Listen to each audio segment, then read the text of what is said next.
Alright, so in this exercise we're working with the Borel sigma algebra, which is great because I like it because it's generated by open sets, so I'm able to use a lot of intuition from topology and visual intuition for these types of problems. The only issue with that is that as you might have picked up from working with sigma algebras, they're not topologies, and it's like, I don't know, it can be, if you think of measure spaces, and if you think of sigma algebras the same way you think of topologies, your intuition's going to be sort of off because they're, even though the definitions are sort of similar, they're very different. And there's things that you can do in topologies that you absolutely cannot do in sigma algebras. But anyways, so we want to show that a continuous function is measurable. So for the first part, let f be measurable. No, continuous. From Rd to R. Let cursive U, or fancy U, be the collection of open subsets of R.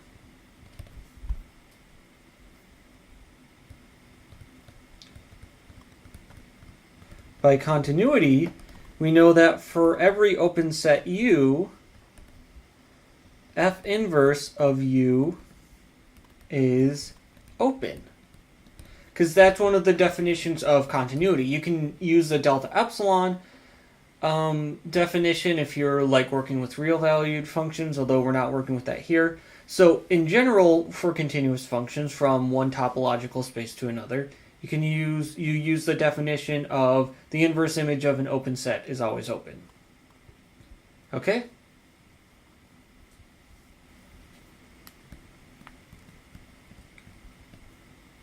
And so F inverse of U is contained in the Borel sigma algebra on Rd because Rd contains all open sets.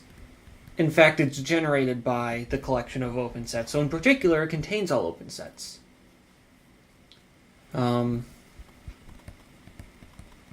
We also know that the sigma algebra generated by the collection of open subsets of R is precisely the Borel sigma algebra on the real line.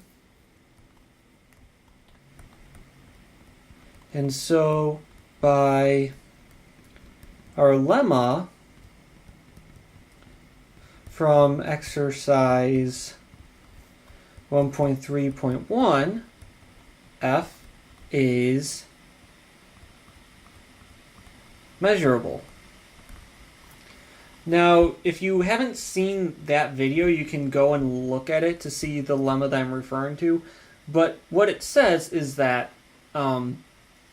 if you have a function which maps from one measure space with the sigma algebra, let's say we have a function f here that maps from the measure space, the Borel measure space on Rd to the Borel measure space on R, then this function is measurable from Rd to R if and only if the inverse, if and only if for any particular collection of subsets of R which generates the Borel sigma algebra on R, the inverse image under the function of any one of those sets is in the Borel sigma algebra on Rd. So the fact that if you pull back any...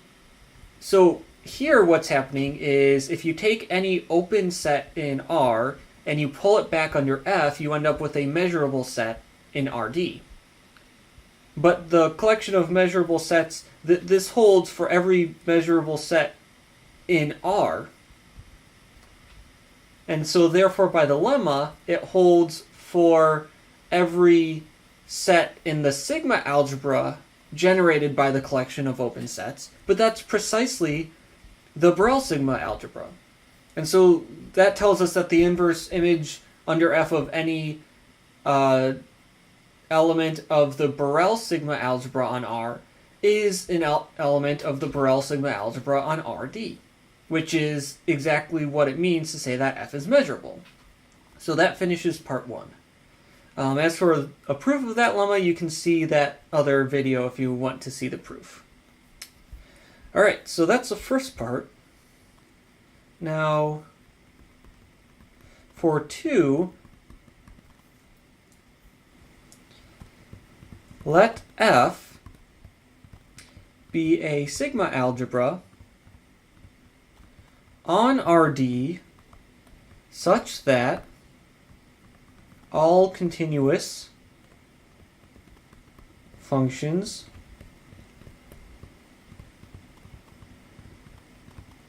from RD to R are measurable.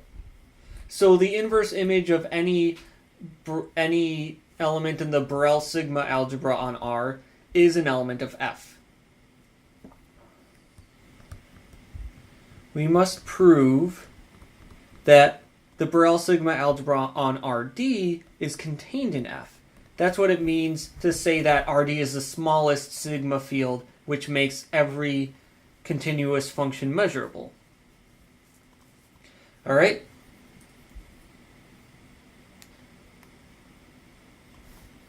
So, for all open sets U in R, we require that F inverse of U is an element in this sigma field, fancy F, for every continuous function F. And so from here, there's multiple ways to go about doing this. Basically what we want to do is we want to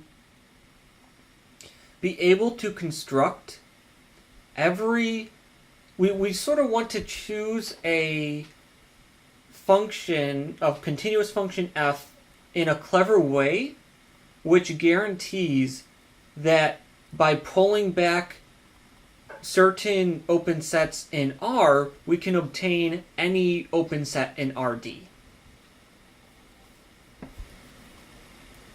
And there's a more concise way that Durrett does it in the solution guide, but it uses a function that involves an infimum. It's sort of like you take a set in R. You take an open set. You given any open set in RD, you choose a function which gives you the distance in some sense between that point that you're choosing and the open set. And this definition involves an infimum, and so it should be it should be clear that this function is continuous, but that's something that you have to go out of your way to actually prove, and it seems like one of those things that seems obvious but can actually be kind of tricky to prove. And so instead of going through the effort of doing that, I came up with a different way to prove this, which is longer, but it uses the same idea. The idea is that you choose a continuous function F, or choose continuous functions F in such a way that you're able to construct all open subsets of RD. And once you've done this, this guarantees that this proves that this function must this proves that F must contain every open subset of RD, which means that contains the Borel sigma algebra on RD. Okay, so in particular, if we let fi of x1 through xn, because of course this is a function on Rd, this is just going to return xi. And this will hold for any I between 1 and n. Then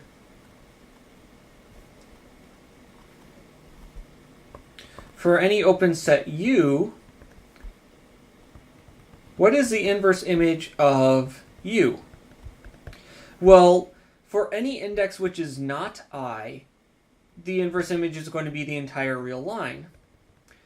But if we take the inverse image under, if we look at what happens in that particular coordinate I, we get the set U.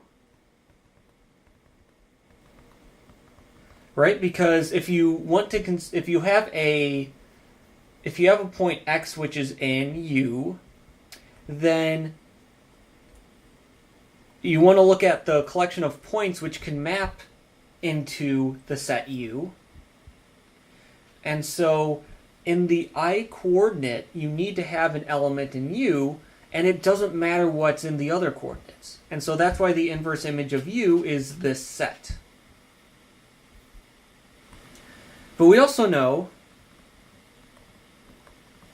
open in Rd.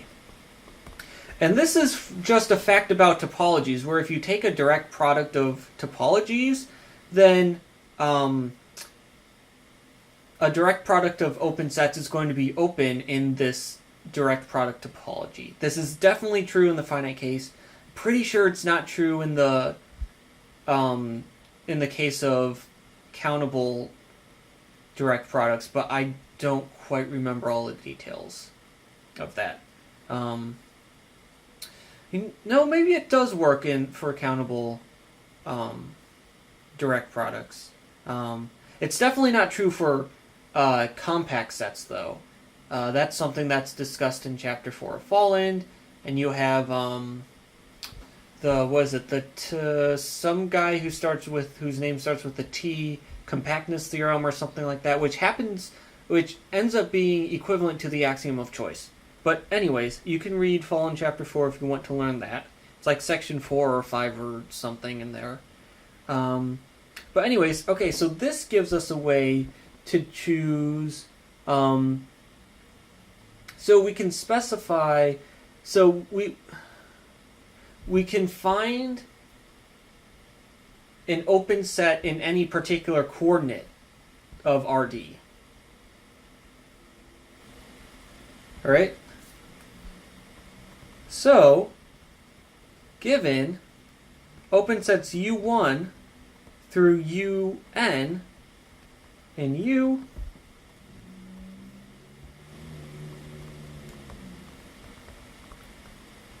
it must be that, here, I'm going to scroll down to here so that we're including everything from this part. So it must be the case that U1 cross all the way through UD is in F, because we can write U1 cross with UD. That's right, this is D, this is not N. I don't know, I do sort of like using D here because, and this is something that I've seen probability theorists use, D stands for dimension. And we don't really use D a lot for other things. Sometimes if you're working in a metric space, you use it for distance, but you can also use rho for distance. And then you can use n for other things because n is sort of like your go-to natural number variable.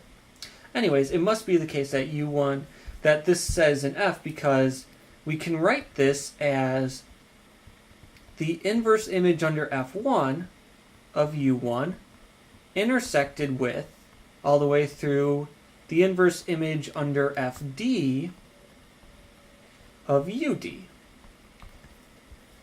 Because indeed what happens here is that Fi inverse of U is going to be U in the ith coordinate, but it's going to be R everywhere else.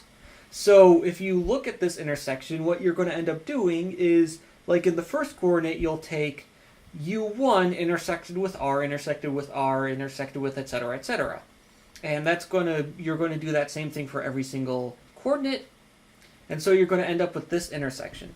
And we see that this is an intersection of open sets in RD. And so, let's see here. Well, that's not what's important. What's important is that F is a sigma algebra such that all continuous functions are measurable.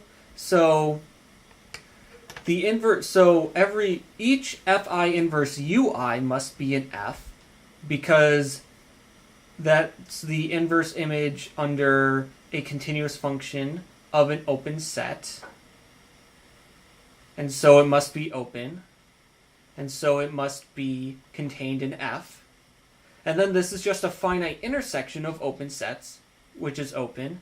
Well, no, what's important is that sigma algebras are closed under finite intersections. In fact, they're closed under countable intersections because they're closed under countable unions and complements. And so this intersection must be contained in F. All right. So now this gives us a way to get open sets which can be written as direct products of open sets in R. We've now proven that these open sets belong to F. And now we're almost there because we know that you can take arbitrary unions of such open sets to generate all open sets in RD. Now, the only issue there that we need to worry about is that that's arbitrary unions, and what we need is countable unions. But thankfully, we're able to use the fact that RD is second countable, I think. It's either first countable or second countable. I'm pretty sure it's second countable, which means that it means that it's generated by a countable set. Or I think technically you have a countable neighborhood base at each... No, I think second countable is countable dense set. I think first countable... Anyways, don't worry about it. The point is, RD is generated by a countable set, and that's what's going to be useful here. So, now, define... I probably should not call this RD. Let's call this rectangle box, B. Let BD be the set of all sets of the form A1 through A1, B1 cross all the way through AD, BD, where each AI and BI is rational, and of course AI must be strictly less than BI. So this is a collection of open boxes in RD. By our previous result, we know that BD is contained in F, because every that's exactly what we proved in the previous sentence. Okay, so BD is contained in F. And so, let me get my second sheet of paper here. We know that RD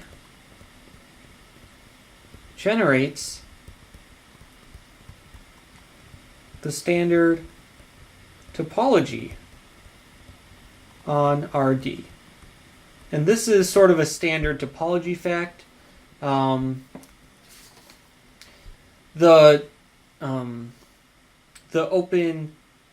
open sets in RD are defined. I think you typically define them as. Well, wait, no. This is exactly how you. Basically, what we're using here is we're using the fact that the topology on R, the standard topology on R, has open intervals as open sets, and so the standard topology in R is generated by open intervals, and so then the topology on the product space is going to be products of open sets. And each of these open sets is generated by open intervals, and so these open boxes generate the standard topology in RD. And of course, you can look back at a topology textbook for more details. Okay, so RD generates a standard topology. No, BD. This is much better notation. We know that BD generates a standard topology on RD.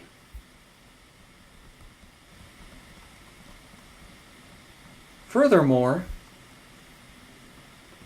since BD is countable, we know that any open set in RD is a countable union of elements of BD, or a countable union of sets which are contained in BD. Now F is closed under countable unions, so F contains all open sets. So F contains RD. Because what happens here, let's see here, did I use that notation UD? Did I introduce that? No, I didn't. Let's not worry about it. Okay, so we're basically done here. Okay, so what did I just write? So F is closed under countable unions. So F contains countable unions of sets in BD, and so it contains all open sets in RD. And so if F is a sigma-algebra which contains all open sets in RD, then F also contains the sigma-algebra generated by all open sets in RD. Or more precisely, the fact that the open sets in RD are contained in F means that the sigma-algebra generated by the open sets in RD is contained in the sigma-algebra generated by F. And the sigma-algebra generated by the collection of open sets in RD is precisely the Borel sigma-algebra on RD, and the sigma-algebra generated by F is just F because F is already a sigma-algebra. Therefore, F contains all of RD. And so any sigma-algebra which allows all continuous functions to be measurable must be a sigma-algebra which contains the Borel sigma-algebra. And so yeah, this is an exercise where we do a lot of measure theory, but we also do a lot of topology, so it's kind of nice. But yeah, that basically finishes up the exercise, and so we are done.